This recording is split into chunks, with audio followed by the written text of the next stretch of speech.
Hello, तर आहे ना, आम्ही इथे निघालेलो होतो तुळजापूरला जायला. सकाळी सकाळी लवकर निघालो होतो. 9 वाजले होते तरी आम्हाला निघता निघता. खूप लवकर आवरण्याचा प्रयत्न केला तरी मुलांमुळे लवकर काही आवरत नाही. आणि माझ्या नणंदबाईंचा बर्थडे होता त्याच्यामुळेच आम्ही फिरायला गेलो होतो. फिरायला म्हणजे देवदर्शन करायला गेलो होतो. आणि खूप वर्षानंतर म्हणजे आमच्या लग्नाला आता 6 वर्ष झाले. 6 वर्षानंतर आम्ही सगळी फॅमिली एकत्र गेलो. तर आजपर्यंत आमची पूर्ण फॅमिली कधीच एकत्र फिरायला गेलेली नव्हती किंवा देवदर्शनाला गेलेली नव्हती. त्यामुळे मग आज आम्ही सगळेच गेलो आणि आम्ही तुळजापूरची देवीचं दर्शन केल्यानंतर मग आम्ही गेलो पंढरपूरला. पंढरपूरचं पण दर्शन खूप छान झालं होतं आमचं. आणि अशा पद्धतीने आता आम्ही इकडे निघालो होतो आणि ह्या बाजूला आमचे घर होते. तर बाबा देवांशला बारकोला दाखवत होते. त्या बाजूला आपलं घर आहे असं तसं. तर खूप छान असं वातावरण पण झालेलं होतं आणि सकाळचं खूप छान पण वाटत होतं असं जायला. तर आम्ही डिसेंबर महिन्यामध्ये गेलो होतो तर तेव्हा मंचकी निद्रा अवस्थेत होती देवी. तर आम्ही आई तुळजाभवानीचं आहे ना दर्शन घेतलं आणि नंतर मग आम्ही पंढरपूरला निघालो होतो.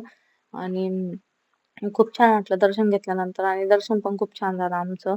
पण फक्त आहे ना देवी मंचकी निद्रेमध्ये असल्यामुळे आम्ही त्याच काळामध्ये गेलो होतो नेमकंच. कारण आधी ना आम्हाला एवढा टाईम पण नव्हता जायला. म्हणजे टाईम भेटला नाही याचा अर्थ म्हणजे की हे दोघांना पण सुट्ट्या नव्हत्या नणंदबाईंना आणि माझ्या मिस्टरांना. त्याच्यामुळे मग आम्हाला डिसेंबरमध्ये जावं लागलं.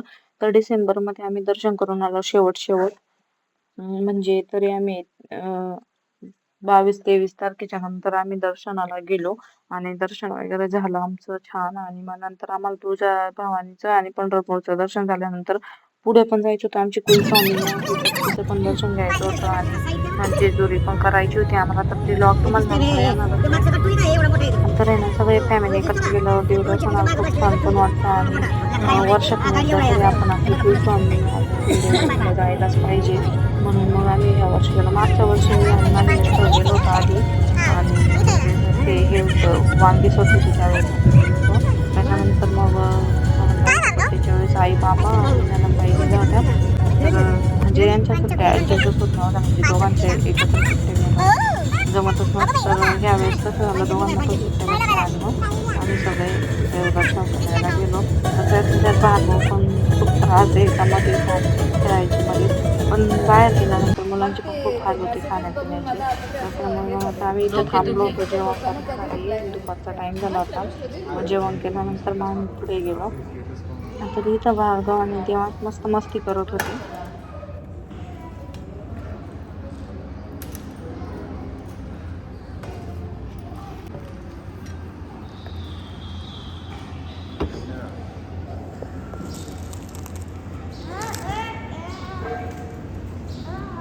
काकडी कुठली आहे गावरान आहे काकडी भलती गोड आहे. असं तणतण असते. तर फायनली ना आता आम्ही इथे पोहोचलो होतो आणि भार्गव खूप चिडचिड करत होता. कारण त्याला झोप पण आलेली होती आणि भूक पण लागली होती. आम्ही खूप पाठीमागे थांबलो होतो जेवण करायला. त्याच्यावर आम्हाला 2 तास लागले तुळजापूरमध्ये यायला. त्यामुळे ते मुलं पण खूप चिडचिड करत होते आणि गर्दी पण खूप होती देवीच्या तिथे आणि पास वगैरे भेटतात तर आम्ही तेच काढले होते पास वगैरे आणि मग गेलो होतो. कारण लाईन मध्ये लागायला ना भार्गव आणि देवांश खूपच जास्त चिडचिड करतात. कारण खूप जास्त प्रवास आहे संभाजीनगर ते तुळजापूर त्याच्यामुळं.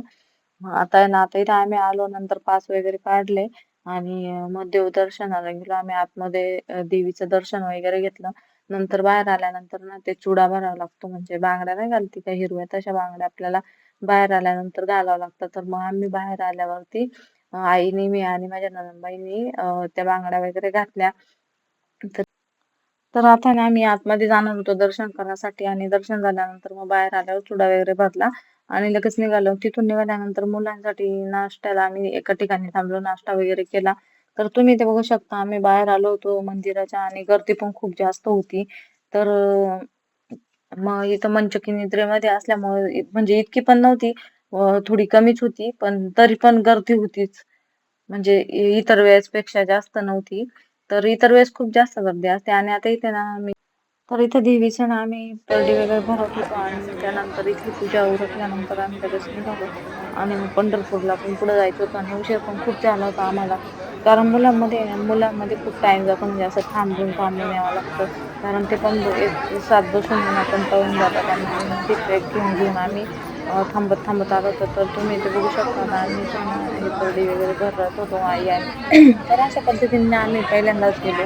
तर असं आहे ना जायला पाहिजे सगळ्यांनी एकत्र आणि एकत्र राहण्याचा फायदा पण असतो म्हणजे सगळे एकत्र असल्यानं मुलं पण व्यवस्थित राहतात आणि त्यांना सांभाळायला पण सगळे माणसं असतात. त्याच्यामुळे मग ते पण इतके बोर होत नाही. तर अशा पद्धतीने आम्ही सगळे फॅमिली मस्त असं दर्शन केलं. इथं तुळजापूरच्या आईचं आणि मग नंतर आम्ही निघालो. तर इथं खूप अंधार झाला होता आम्हाला यायला. तर तुम्ही बघू शकता आता आम्ही पंढरपूरमध्ये आलो होतो आणि पंढरपूरमध्ये आमचा एक मुक्काम झाला. त्याच्यानंतर मग दुसऱ्या दिवशी आम्ही आमच्या कुलदैवतला गेलो. तर आता इथं पंढरपूरमध्ये ना मोबाईल काय अलाउड नसतो आतमध्ये. त्याच्यामुळे मोबाईल बाहेरच ठेवलेला होता मी. तर आणले ते त्याला दी माहिती उतमली असं ते नारळ वगैरे आम्ही नामदेव महाराजांचे पायरीवर वाहिलं आणि तिथून पुढे मग आम्ही दर्शनाला गेलो. गर्दी खूप होती. लाईन खूप होती तिथे पण आणि पण आम्ही असंच आमचे माझी नणंदबाई आहे ना त्यांच्या ओळखीने आम्ही पटकन दर्शन वगैरे करून बाहेर आलो. कारण नंतर आम्हाला रूम वगैरे पण घ्यायचं होतं कारण तिथं मुक्कामी राहायचं होतं म्हणून.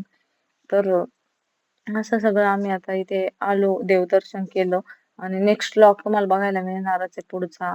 तो पण इंटरेस्टिंग आहे. तर तो पण तुम्ही बघू शकता पुढे जाऊन. चप्पल ठेवायचं दर्शनाला जायचं का तुम्हाला परम बोलला चप्पल वगैरे ठेवून लावा काय घेऊन देतो तुम्हाला सुद्धा तुला 100 रुपये देईल हां सुद्धा विठ्ठलाकडे मला इथं पण ठेवा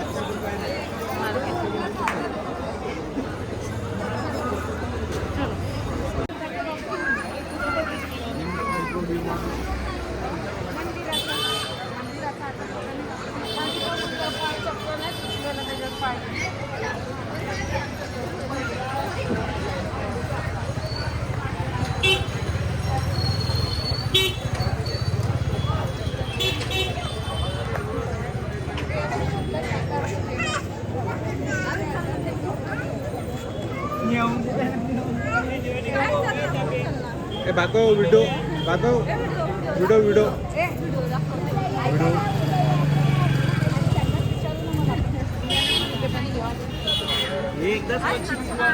आम्ही जेजे बाप्पाला आलो, शांताच्या बाप्पाला आलो, विठ्ठल रुक्मिणीच्या दर्शनाला. तू कुठं आला भार्गव जेजे बाप्पाला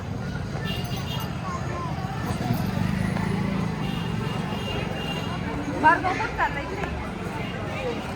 दुसऱ्या दिवशी सकाळी लवकर आवरलं आणि आम्ही लगेच पुढच्या देवदर्शनासाठी निघालो कुरकुमला. तर कुरकुमला आमची फिरंगाई देवी ही कुलस्वामिनी आहे. तर कुलस्वामीचं दर्शन घेण्यासाठी निघालो आणि तिथेच माझ्या नणंदबाईंचे काही फ्रेंड आहेत. तर त्यांचा बर्थडे पण तिथे सेलिब्रेशन वगैरे केला आणि मग नंतर आम्ही दर्शनासाठी गेलो आणि तिथून आम्ही कुरकुमचं दर्शन केल्यानंतर मग आम्ही लगेच निघालो जेजुरीला आणि जेजुरीला पण मुक्काम केला.